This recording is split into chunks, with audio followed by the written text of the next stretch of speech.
Alhamdulillah, panen tenan iki. Masya Allah, akeh tenan iki mata hasilnya. Iya, alhamdulillah. Tapi hasilmu wis mbok zakati durung iki, Mat. Wih, urung iki? Emang ini apa nek zakate? Ya ada no. Piro ya zakate? Cuman aku juga nggak ngerti. Ini wae, Mat. Nyimak acara zakatku di Radio Iskarima 99.9 FM. Acarane dina apa wae kuwi? Setiap Rabu jam 4 sore, Mat. Jangan lupa simak ya.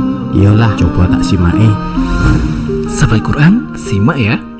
Program Zakatku setiap hari Rabu mulai pukul 4 sore bersama Ustadz Abu Kasyah, pakar dan pemerhati zakat yang akan membahas tentang metode ilmiah, akurat dan tersertifikasi dari Badan Kajian Ilmiah Himpunan Pakar-Pakar Zakat dan juga Organisasi Zakat Internasional.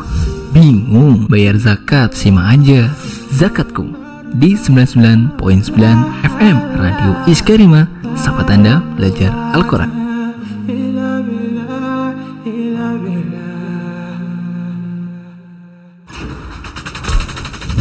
Panjenengan tasih midhangetaken 99.9 FM Radio Iskarima, sahabat Anda belajar Al-Quran.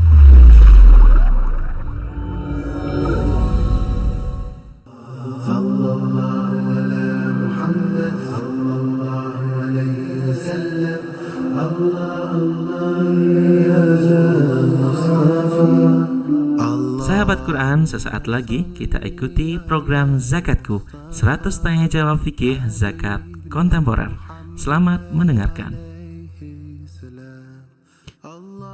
Ya, bismillah, assalamualaikum warahmatullahi wabarakatuh. Alhamdulillahirrabbilalamin, wassalatu wassalamu ala rasulillah. 99.9 FM Radio Iskarima, sahabat Anda belajar Al-Quran. Sahabat dimanapun Anda berada, alhamdulillah di kesempatan kali ini kami bisa kembali hadir ya untuk menyapa sahabat semua.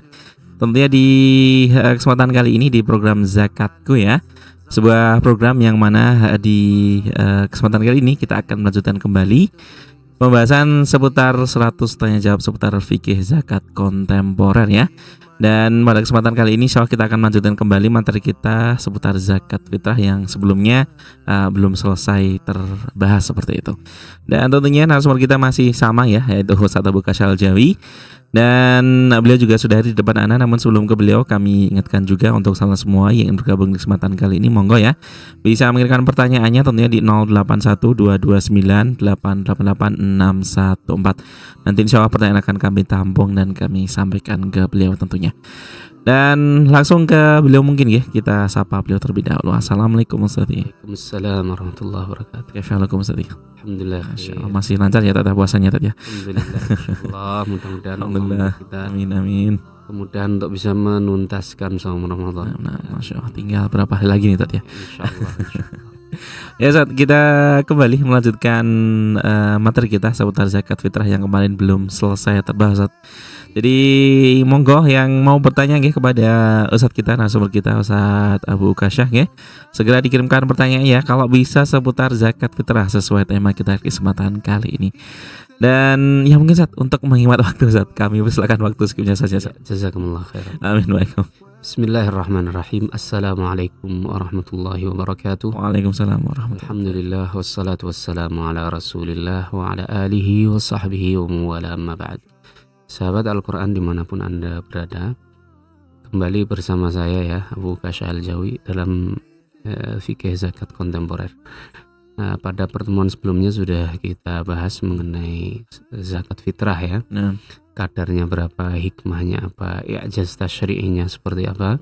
Mudah-mudahan ini semakin membuat kita yakin bahwa Islam ini adalah din yang satu-satunya agama yang tepat buat umat manusia ya, satu-satunya agama yang memang diridhai oleh Allah Subhanahu wa taala, sudah dirancang sedemikian rupa untuk mendatangkan kemaslahatan dan kebaikan bagi kita umat manusia di dunia maupun di akhirat. Baik, sekarang saya akan masuk kepada pertanyaan yang berikutnya. Silakan PDF-nya dibuka di halaman 126. Di situ ada pertanyaan, bolehkah zakat fitrah diganti dengan uang yang senilai? Ya, ini adalah sebuah masalah klasik ya, sering sekali dan klasik dari dulu sampai sekarang masih saja diperdebatkan ya. Sebenarnya kalau kita ufuk ilminya itu luas ya, itu tidak perlu pertentangan ya istilah orang Jawa untuk memperdebatkan masalah ini ya, karena toh masing-masing itu tetap ada peluang untuk untuk memilih pendapat yang mana yang kira-kira yang lebih serak di dalam hatinya. Ya, baik, kita baca. Jumhur ulama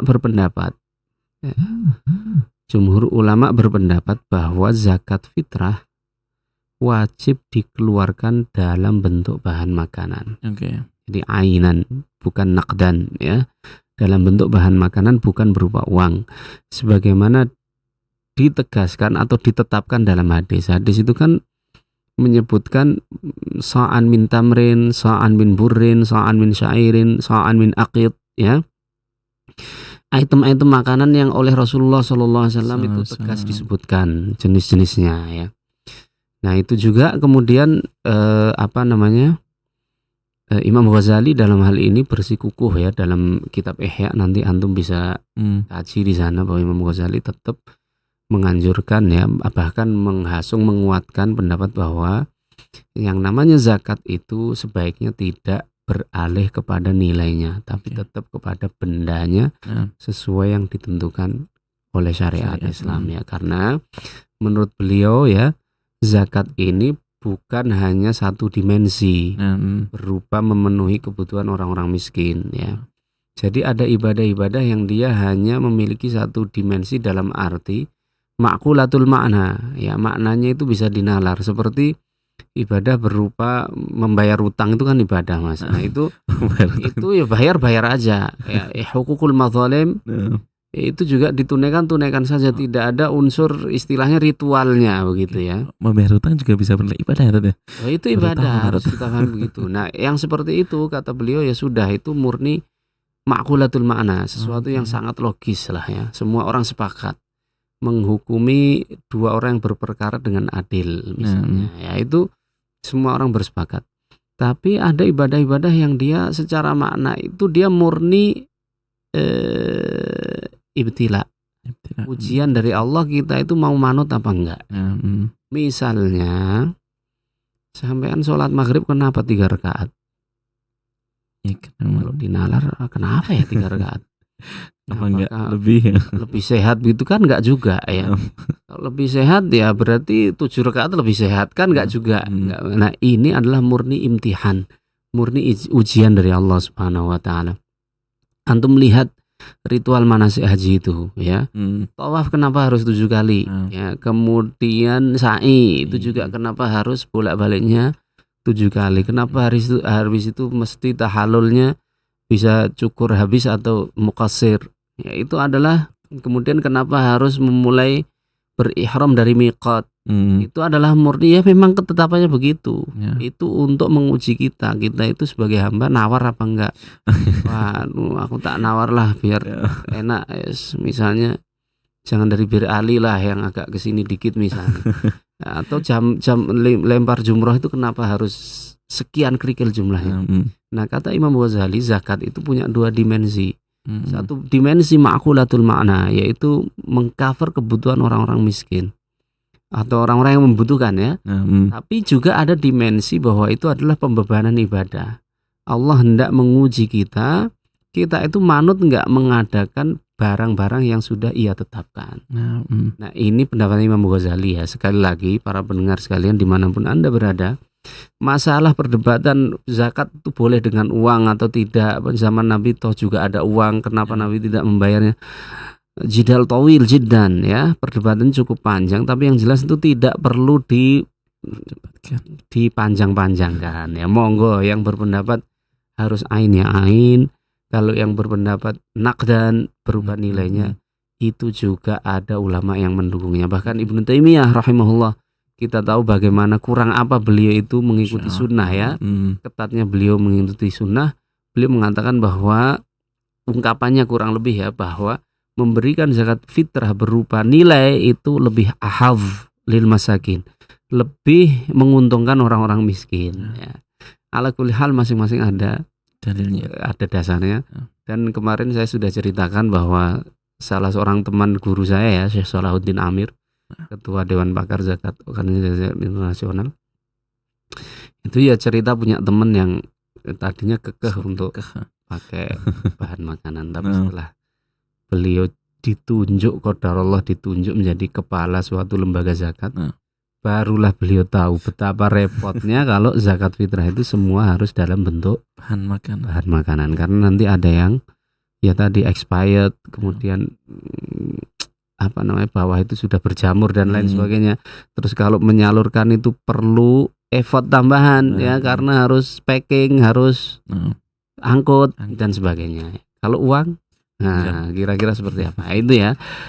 Baik, jadi ini mengganti, ini pendapat jumhur ya, karena tidak ada nas syar'i yang membolehkannya. Mengganti hak-hak orang lain dengan harga yang senilai itu juga tidak boleh. Jadi kan makanan itu kan haknya orang miskin. Kalau jenengan mau ganti pakai uang tuh harus izin dulu kepada yang punya, karena itu bukan hak sampean, kan gitu. Kecuali kedua belah pihak harus benar-benar ridho. Sementara zakat fitrah tidak diperuntukkan sepihak saja, sehingga tidak mungkin terjadi saling ridho dan saling mengikhlaskan dari dua belah pihak. Repot banget ya. Saya sebelum uangkan harus ngomong dulu ridho nggak tak uangkan ya. Walaupun zaman sekarang ini sih bisa kita jawab ya, bahwa gampang untuk menjadi taroldi itu gampang sekali ya kan. Kalau kita mau mencari pembenar argumen ya, baik bagi yang membolehkan membayar memakai uang ya. Itu pendapat jumhur ulama. Jadi dibayarnya tetap berupa ain, berupa bahan makanan ya. Dikatakan di sini akan tetapi golongan Hanafiyah, Abu Hanifah dan murid-muridnya berpendapat bahwa zakat fitrah boleh diganti dengan uang yang senilai. Pendapat ini juga diriwayatkan dari Umar bin Abdul Aziz dan Hasan al-Basri. Pendapat Hanafiyah ini bisa diterapkan ketika dirasa atau dinilai atau diyakini lebih membawa maslahat bagi orang fakir. Karena wasail atau sarana itu hukumnya sama dengan maqasid ya. Dalam usul fikih, sarana itu hukumnya tergantung tujuannya. Kalau tujuannya baik, berarti sarananya insya Allah baik, selama sarana itu tidak mengandung hal yang haram lah ya. Ya, maka kita lihat tujuan daripada zakat fitrah itu apa? Memenuhi, mengcover kebutuhan orang-orang miskin. Caranya apa? Kalau zaman Nabi itu pakai bahan makanan. Zaman sekarang cara untuk memenuhi tujuan itu apa? Lihat mana yang paling maslahat. Nggak perlu dijawab ya, sudah pada tahu ya. Mana yang paling maslahat bagi orang fakir, maka itulah yang lebih diutamakan. Apalagi kalau pembayaran dengan uang itu lebih memudahkan mereka, lebih menguntungkan dan lebih menyenangkan hati mereka. Seneng tak kayak beras sak kresek atau uang sak amplop, sak amplop tebel ya.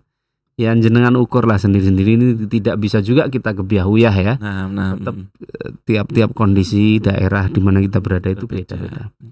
Di mana dengan uang itu dia bisa membeli berbagai kebutuhan hari raya dan kebutuhan-kebutuhan yang lain. Nek sampean kayak beras, ndadak ngijol ke dhisik. Dijual pun nanti kalau terpaksa ada yang beli mesti yang jualnya murah karena kepepet kan dia. Baik.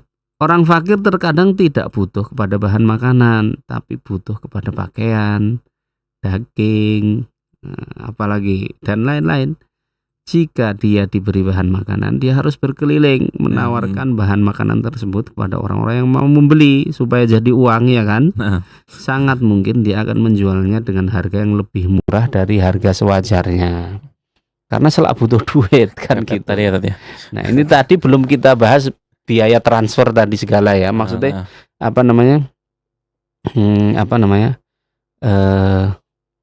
biaya angkut, biaya angkut. Kemudian belum lagi nanti kalau packing dan lain sebagainya.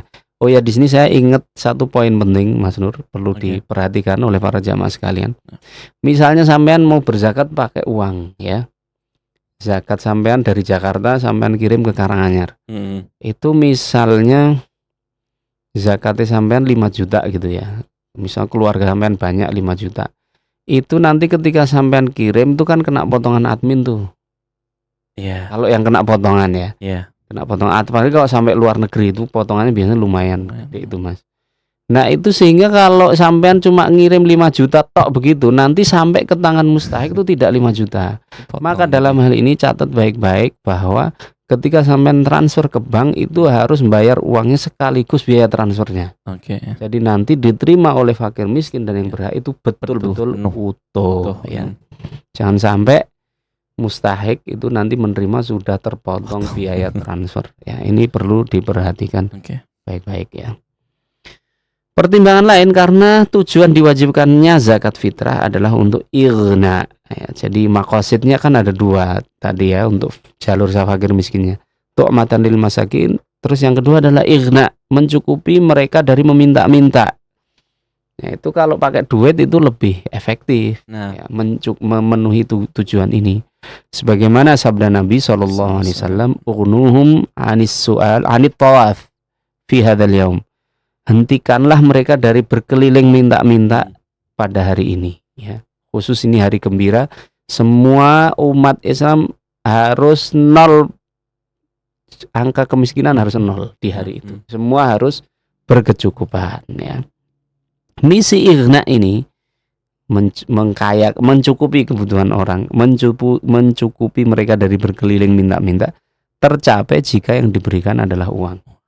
Tapi kalau sampean kayak beras, dia mungkin masih harus mikir, aku perlu baju misalnya, perlu uang untuk mudik misalnya ya, dan lain sebagainya, masih minta-minta juga nanti. Tapi kalau jenengan berikannya dalam bentuk uang, mudah-mudahan misi al-ighna itu ya, mencukupi mereka dari minta-minta itu bisa tercover. Tapi ini diterapkan ketika masyarakat berada dalam kondisi lapang dan stok bahan makanan di pasaran melimpah. Adapun jika mereka berada dalam kondisi paceklik ya, ini bulan Desember itu masanya tandur ya, beras lagi mahal-mahalnya ya, maka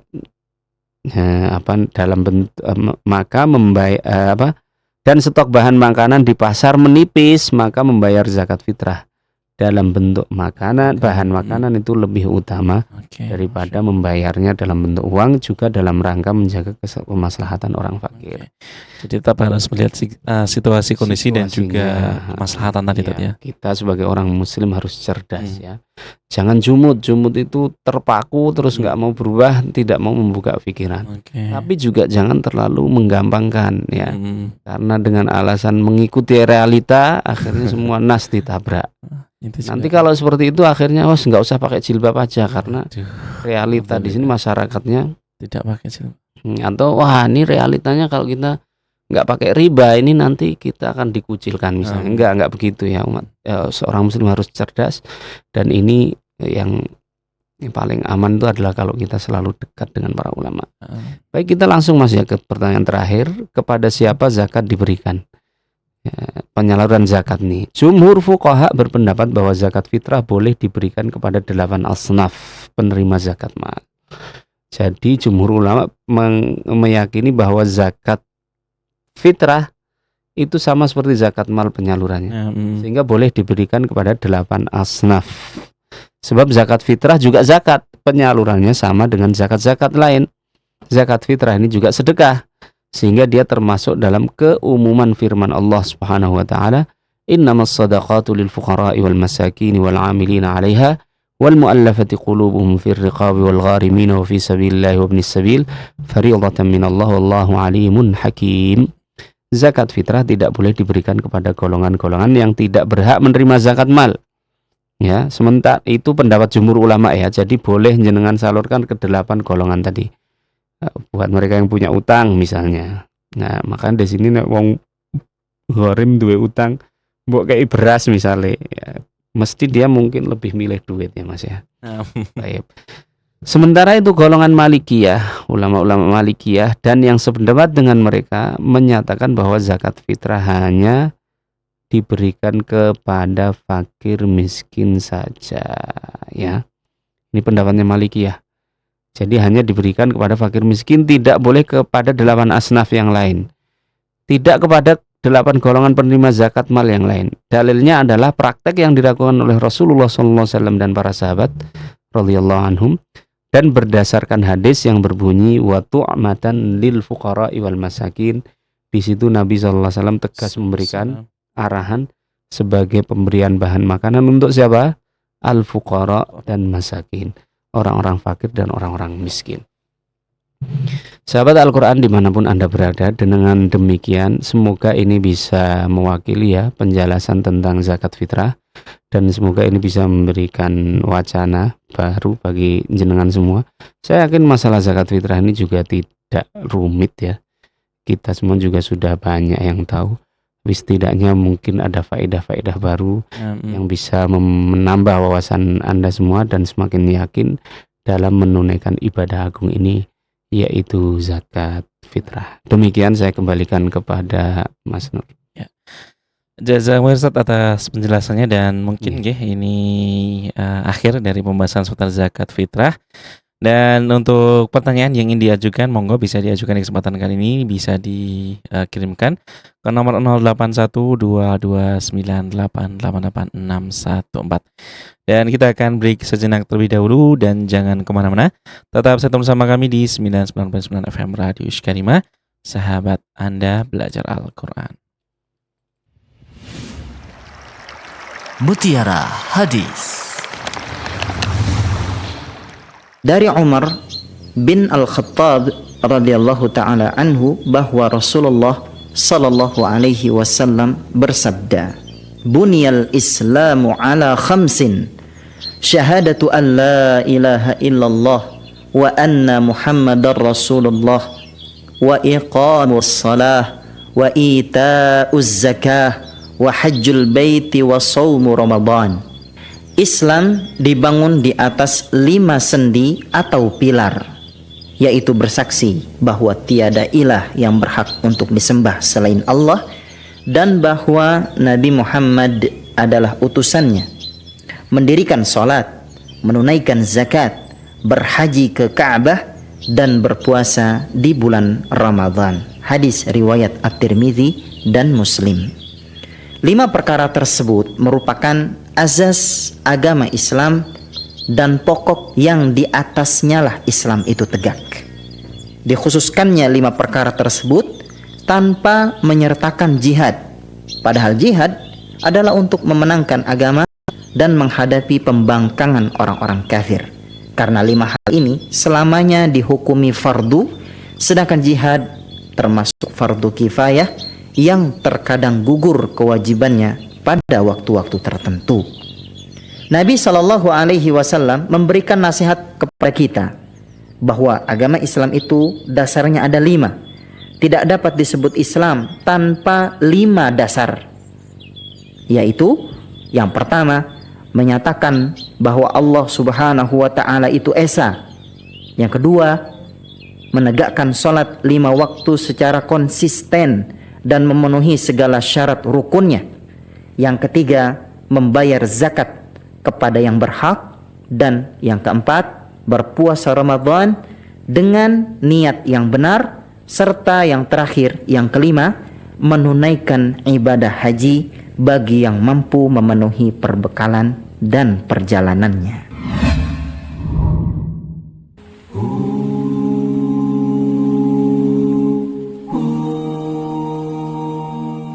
Serius amat bacanya. Ya iyalah, ini kan buku bagus. Memang buku apaan sih? Emang nggak tahu nih cover depannya? Ini buku dari Al-Qoam. Al-Qoam? Apa sih Al-Qoam? Beneran nggak tahu Al-Qoam itu apa? Nih, aneh kasih tahu. Al-Qoam itu salah satu penerbit buku di kota Solo, termasuk penerbit terbaik. Dan yang aneh baca ini bestsellernya, yaitu kitab At-Tibyan. Masih banyak lagi seputar zikir juga ada. Kitabnya yaitu Syarah Hisnul Muslim. Kalau soal sirah, ada Syarah Syama'il, Muktasar Sirah Rasul, dan lain-lainnya. Masih banyak lagi. Masa aneh mau sebut-sebutin semuanya? Selain itu, Al-Qoam juga penerbit buku terpercaya karena menerangi hidup dengan cahaya ilmu, terus mendekatkan ilmu dengan para ulama terpercaya. Gimana? Bagus kan Al-Qoam? Bisa bagus gitu ya? Boleh dah, boleh. Pinjem dah. Buku adalah jendela ilmu yang akan membuka cakrawala kehidupan manusia. Sahabat Quran, yuk kita membaca buku terbitan Al-Qoam yang menghadirkan buku-buku Islami yang berkualitas, yang mendekatkan ilmu dengan para ulama terpercaya. menerangi hidup dengan cahaya ilmu. Dapatkan buku-buku terbitan Al-Qawam di toko-toko buku terdekat di kota Anda, atau datang langsung ke alamat Al-Qawam yang beralamat di Pakis RT 1 RW 10 Macasan, Baki, Sukoharjo.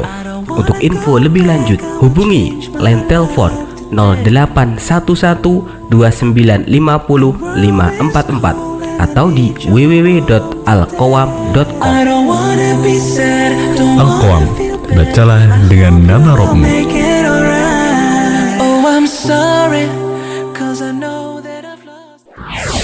Imprint Al-Qawam Group, Al-Qawam, Wacana Ilmiah Press, Mumtazah, Nur Cahaya Ilmu, dan Tibia.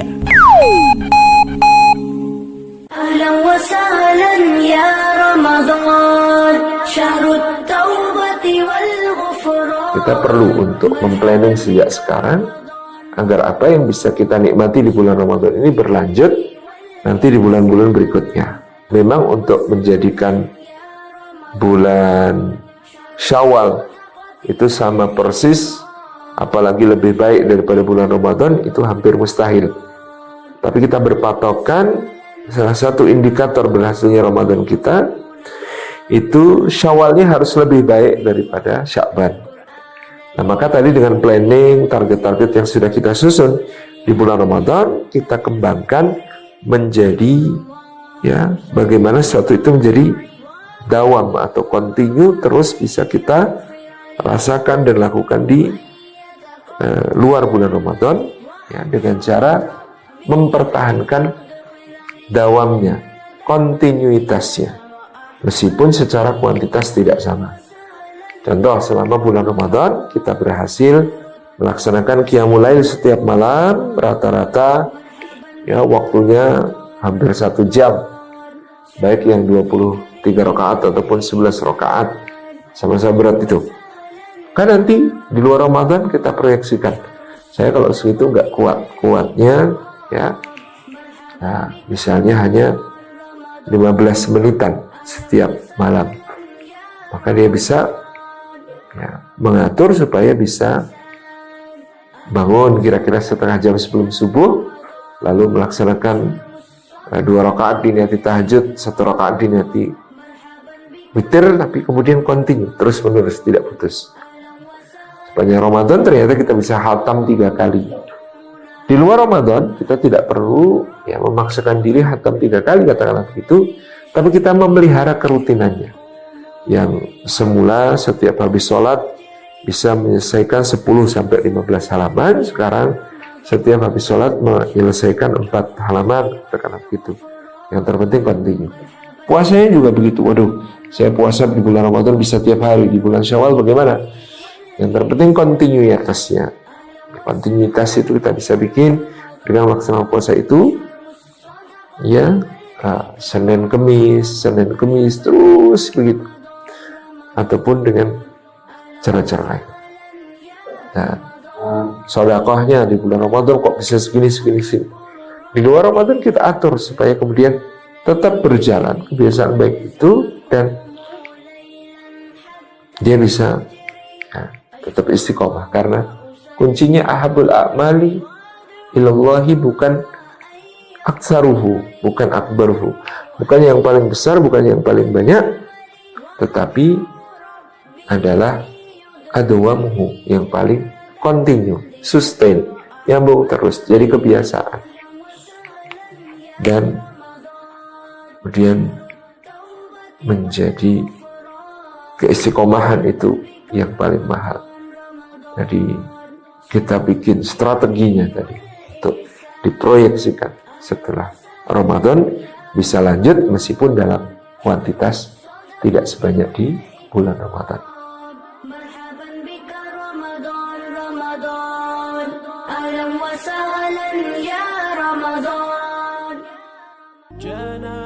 Wah.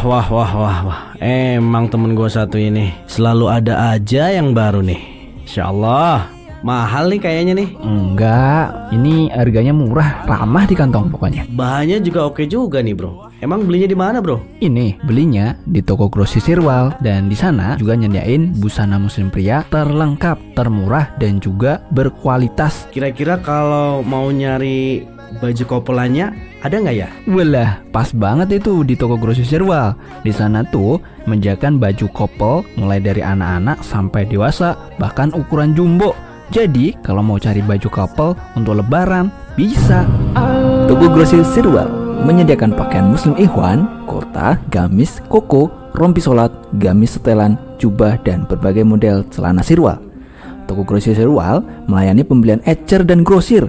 Grosir mulai pembelian 3 piece dengan size yang lengkap mulai dari ukuran bayi, anak-anak, sampai dewasa. Toko grosir Sirwal melayani juga pembuatan seragam remaja masjid, komunitas, dan masih banyak lagi.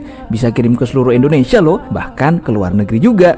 Untuk informasi selengkapnya hubungi di 081 331 355 36. Toko grosir Sirwal itu alamat di mana, Bro? Itu loh di Jalan Mayor Ahmadi, Sidan Bekonang Blimbing, Wonorejo, Polokarto, Sukoharjo. Atau di mana itu? Ruko Timur Pertigaan Sidan, sebelah selatan Masjid As-Solihin. Tahu kan? Oh, situ ya. Oke deh. Temenin yuk. Ayo.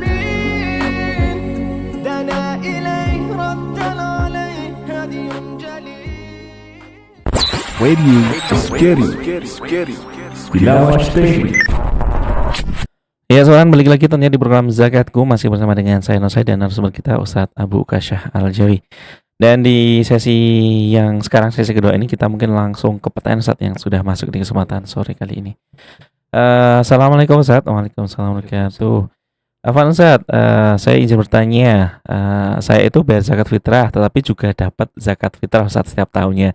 Ini hukumnya bagaimana Ustadz? Ya, Nah, Ustadz. ini saya coba menanyakan hal ini ya kepada beberapa masyayikh. Termasuk kalau di Iskarima ini saya pernah nanya sama Syekh Ramadan. Ya, Kemudian dari yang lembaga zakat internasional yang Syekh Salahuddin Amir, saya udah kirim voice note tapi belum direspon sampai sekarang. Ya maklum beliau sibuk ya, sangat sibuk sekali ya. Mudah-mudahan saya akan mencoba memberikan gambaran. Ini beberapa waktu lalu saya berdiskusi dengan ya Allah, saya juga menganggap beliau sebagai ya guru juga ya. Ada mungkin Anda dengar, ada Ustadz Khairud Da'i LCMA ya. Beliau lulusan dari Mauritania dan di Sudan juga lama. Itu juga murid dekatnya Dr. Labib yang di Salman. Jadi beliau kalau di fikih Syafi'i insya Allah cukup menguasai dan matang saya lihat. Ketika saya mencoba berdiskusi tentang pertanyaan ini, beliau menjawab begini, secara nas memang tidak disebutkan dalam buku-buku fikih bahwa itu boleh, tetapi dari ungkapan-ungkapan fuqaha itu bisa kita tarik kesimpulan bahwa seorang yang membayar zakat fitrah itu juga bisa sekaligus sebagai penerima zakat fitrah. Kenapa? Karena dilihat dari kesimpulan mereka tentang definisi orang fakir dan orang miskin. Orang fakir dan orang miskin itu kalau saya tidak salah ingat ya, itu kan ada bedanya. Fakir dan miskin itu, kalau miskin itu apa pengertiannya? Dalam mazhab Syafi'i kalau saya tidak salah ya, nanti boleh dikoreksi.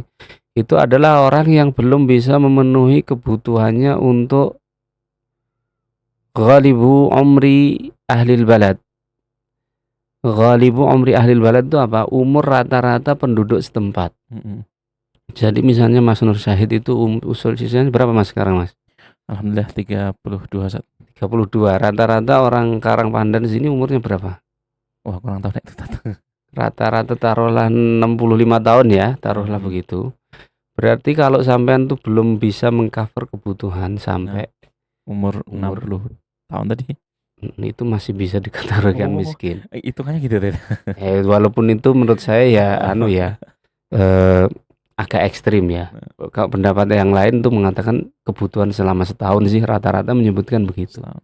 Setahun. Jadi kalau sampean bergaji sebulan itu 3 juta misalnya ya, padahal kebutuhan bulanan Anda itu selalu mainnya itu 2 juta karena untuk keperluan beli beras, bayar SPP dan lain sebagainya. Itu walaupun sampean bergaji 3 juta yang itu kalau di sini sudah di atas UMR itu masih bisa dikategorikan sebagai fakir miskin. Nah, oleh karena itu melihat dari sisi ini maka insya Allah tidak masalah ya. Penerima itu adalah yang juga berzakat fitrah. Karena zakat fitrah ini selain dalam rangka mengcover kebutuhan orang-orang miskin dan fakir, itu adalah ada tujuan yang pertama tadi, yaitu apa? Tuhratan lis-shaimin, untuk mensucikan dan membersihkan orang-orang yang berpuasa. Ya kita kan jujur-jujuran mungkin banyak fakir miskinnya loh, walaupun kita ini nampaknya aja bergaji kan, tapi puasa kita kan perlu dibersihkan, ya, perlu dibersihkan. Jadi kalau dibersihkan maka ya pakai zakat fitrah. Kalau kita selagi kita masih punya stok bahan makanan melebihi kebutuhan kita dan keluarga kita untuk sehari semalam, itu kita harus berzakat fitrah. Bahkan janin yang ada di perut istri kita juga harus kita fitrahi, ya, untuk dalam rangka pembersih itu tadi, ya, dibersihkan supaya saum kita itu adalah menjadi saum yang betul-betul diterima di sisi Allah Subhanahu wa taala, sehingga kita betul-betul kembali ke keadaan yang fitri, yang suci. Cuman ada catatan di sini, kata beliau mengatakan yang penting pastikan ya, zakat yang kita terima itu bukan barang yang persis kita bayarkan ketika zakat. Kita zakatkan balikan ke kita karena lagi. kalau seperti itu nanti berarti kita menarik kembali zakat kita ya. Maka ya saya rasa itu gampang lah ya, itu insya Allah ya sudah bisa kita pastikan yang kita terima itu bukan dari yang kita bayarkan. Makanya kalau jenengan mau lebih selamat ya, itu kalau orang tua saya dulu zakat fitrah itu mesti sudah disiapkan tuh beras 2 karung di rumah ya. Itu nanti langsung disalurkan kepada yang membutuhkan. Jadi nanti ketika ada yang ngeteri beras itu sudah pasti 100% itu bukan beras yang kita bayarkan kepada panitia. Ya, ini adalah solusi. Mudah-mudahan untuk sementara jawabannya seperti itu ya. Mudah-mudahan ini sesuai dengan yang Allah ridhoi. Wallahu taala alam. Tapi kalau yang jadi masalah saat di tempat kita itu kan biasanya setelah dikumpulkan dijajikan satu saat masjid itu. Wah, ini takutnya kan nanti entah 1 biji atau 2 butir. Dalam kaidah syariat Islam ada sesuatu kaidah bunyinya begini. Al majhulu kal ma'dum.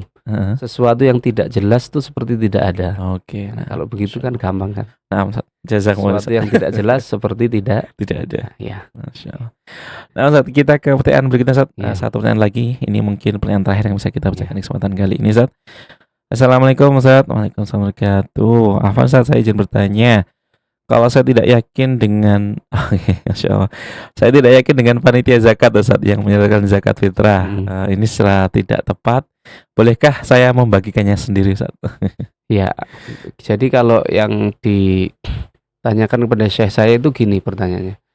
Syekh saya tidak yakin yang memungut zakat dari saya itu sudah menyalurkan sesuai dengan syariat Allah Subhanahu wa taala, disampaikan kepada yang berhak. Apakah saya berkewajiban untuk membayar lagi? Ini pertanyaannya hampir sama ya. Intinya kita boleh nggak bayar sendiri, atau kalau kita nggak yakin itu sudah sesuai tuntunan, kita harus ngulang atau tidak. Nah, dalam hal ini Imam Ghazali itu beliau begini, kalau Syekh Salahuddin Amir itu mengatakan begini, cari dulu panitia yang betul-betul kredibel. Kalau antum yakin bahwa pemungut zakat itu tidak kredibel atau bahkan zalim, antum ngerti itu mesti dikorupsi mesti. Apalagi kalau misalnya mohon maaf ya, misalnya yang menjadi kepanitiaan zakat itu misalnya pihak yang punya kekuasaan ya. Itu kan kita tidak bisa menolak tuh, karena konsekuensinya kan mungkin banyak ya. Nah, kalau tidak bisa menolak ini, langkah yang pertama usahakan sebisa mungkin untuk menghindar. Menghindar supaya nggak zakat lewat dia ya. Ini kalau penguasanya zalim ya.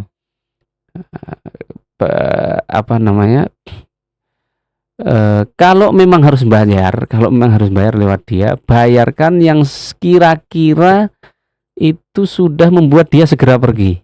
Ya, itu ya, ini bukan hanya zakat fitrah. Tapi misalnya seharusnya sampean berikan yang dia hitung hanya keluarga yang kelihatan saja, misalnya ya 5 orang. Padahal sebenarnya di janin perut istri kita ada orang nih, atau di perantauan sana sebenarnya ada tanggungan. Udah kita bayarkan ke dia yang dia lihat saja. Ya. Yang penting bagaimana caranya supaya segera terlepas. Setelah itu sisanya sampean salurkan sesuai yang antum yakini benar. Ya. Nah, kalau tidak bisa ya terpaksa harus dibayarkan kepada orang yang sampean yakin itu tidak benar penyalurannya. Apakah antum harus berzakat kembali? Imam Ghazali mengatakan menurut madhab yang paling sesuai dengan kaidah Imam Syafi'i fi aqyasil madhabain, itu Anda sudah bebas. Tapi kalau menurut ahwatil madhabain, pendapat yang paling hati-hati, sebaiknya sampean bayar lagi, mengulang lagi.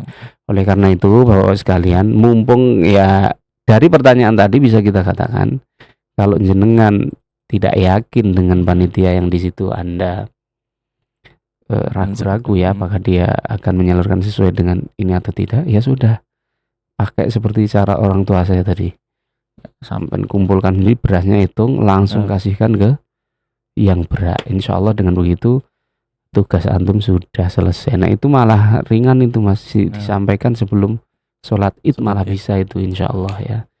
Ya demikian, kira-kira demikian. Saya mohon maaf kalau ada kesalahan. Jika ada benarnya itu dari Allah Subhanahu wa ta'ala, jika ada salahnya itu dari saya sendiri dan dari setan. Allah dan Rasulnya terlepas darinya. Subhanaka Allahumma bihamdika asyhadu an la ilaha illa anta astaghfiruka wa atubu ilaik. Wassalamualaikum warahmatullahi wabarakatuh. Waalaikumsalam warahmatullahi wabarakatuh. Ya, jazakumullah Ustaz atas ilmu dan waktunya di kesempatan kali ini. Amin. Dan juga terima kasih tadi untuk penyanyi ya, sudah menyampaikan pertanyaannya, dan karena sudah waktunya kami untuk pamit ya, kami akhiri jumpa kita di kesempatan kali ini. Kita tutup dengan alhamdulillah dan doa kafaratul majelis. Alhamdulillahirabbil alamin. Subhanakallahumma wa bihamdika asyhadu an la ilaha illa anta astaghfiruka wa atubu ilaik. Wassalamualaikum warahmatullahi wabarakatuh. Waalaikumsalam warahmatullahi wabarakatuh.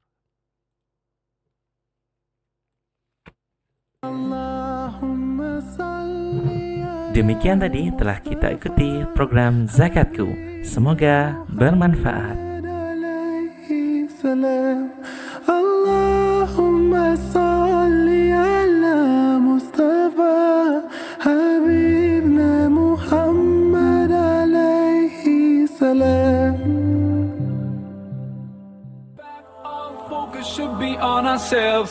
Ishkarima Radio.